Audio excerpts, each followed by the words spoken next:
अस्सलाम वालेकुम प्यारे बच्चों। तो आज फिर एक नई कहानी आपका इंतज़ार कर रही है जिसका नाम है खुददार लड़की। ये एक रियल कहानी है, तो चलें आ जाएं, आज हम कहानी सुनते हैं।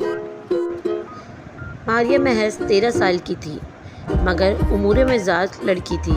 मगर इसे फ़ुटबॉल देखना बहुत पसंद था और ख़ास तौर पर बराह रास्त मैच देखना तो इसकी वाहिद तफरीह थी। इसका पसंदीदा फ़ुटबॉलर कासिम बलोच था, जो शायकीन के दिलों पर राज करता था।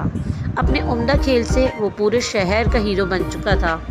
मारिया को जब पता चला कि शहर में एक मैच होने वाला है तो वो इस मैच को देखने के लिए मचल गई, मगर मैच का टिकट लेने के लिए इसके पास पैसे नहीं थे। इसके वालिद ने जैसे तैसे करके एक टिकट हासिल कर लिया। मारिया को ख़वातीन वाले हिस्से में सबसे आगे जगह मिली। खिलाड़ियों से ज़्यादा तमाशाइयों का जोश काबिल-ए-दीद था। कासिम ने अपने पुरस्कारों को मायूस नहीं किया। मारिया के मोबाइल फ़ोन पर एक सहेली की कॉल आ गई। शोर की वजह से मारिया को आवाज़ नहीं आ रही थी। वो आगे को झुककर बात कर रही थी कि कासिम की ज़रब से फ़ुटबॉल उड़ती हुई आकर सीधी मारिया के सर में लगी। इसका सर कुर्सी से टकराया और वो ज़ख्मी हो गई। पूरे स्टेडियम के साथ कासिम ने भी बड़ी स्क्रीन पर मारिया को ज़ख्मी होते देखा। मारिया को चोट ज़्यादा नहीं लगी थी, इसने मैच छोड़ने से इनकार कर दिया था, इसलिए वहीं पर इसकी पट्टी कर दी गई। मैच थोड़ी देर के लिए रुका था, मगर फिर शुरू हो गया। कासिम ने मैच के आखिरी लम्हात में गोल करके अपनी टीम को मैच जितवा दिया। मैच ख़त्म होते ही कासिम सीधा मारिया के पास आया। मारिया सोच भी नहीं सकती थी कि कासिम जैसा बड़ा फुटबॉलर इतना बड़ा इंसान भी होगा। कासिम ने मारिया के सर पर हाथ फेरा और फिर अपनी शर्ट उतारकर दस्तखत करके मारिया को दे दी। फिर कुछ सोचकर इसने अपने मैनेजर से कुछ पैसे लिए और मारिया को देने की कोशिश की, मगर मारिया ने हाथ खींच लिया और माजरत करते हुए बोली, माफ़ कीजिए सर, मैं ये पैसे नहीं ले सकती। आपने जो मेरे लिए किया वही काफ़ी है। तुम एक अच्छी और मुख्तलिफ लड़की हो। कासिम मुस्कुराया, खुददार भी हो। बस मैं फितरतन ऐसी ही हूँ। वो इनकिसारी से मुस्कुराई। मारिया घर पहुँची तो पता चला कि इसके वालिद की तकलीफ़ बढ़ गई थी, इसलिए इन्हें पड़ोसी अस्पताल ले गए हैं। मारिया दौड़ी दौड़ी अस्पताल पहुंची तो इसे सर्जन डॉक्टर ने बुलाया।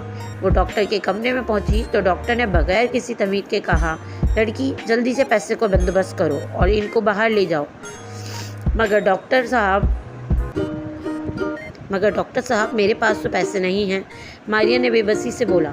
डॉक्टर साहब ने चंद लम्हे मारिया को की तरफ गौर से देखा, फिर बोले, सोशल मीडिया पर आज के मैच के चर्चे हैं, साथ में तुम्हारे भी। क्या तुम जानती हो? नहीं डॉक्टर साहब, मारिया हैरान होते हुए बोली, क्योंकि मेरे पास टच मोबाइल फ़ोन नहीं है।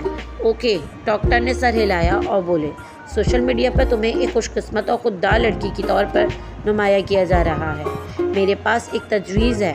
तुम्हें कासिम बलोच ने जो शर्ट दी है वो तुम मुझे दे दो। मेरा एक करोड़पति दोस्त कासिम बलोच का पुरस्कार है, वो तुम्हारे वालिद के इलाज का सारा खर्चा उठा लेगा। बोलो। मारिया की आंखों में आंसू आ गए। इसने शर्ट को चूमा और डॉक्टर को देते हुए बोली, मेरे लिए मेरे वालिद से बढ़कर कुछ नहीं, बस मेरे वालिद को बचा लें। डॉक्टर ने शर्ट ले ली। इसी रात मारिया के वालिद को इलाज के लिए बैरून मुल्क रवाना कर दिया गया।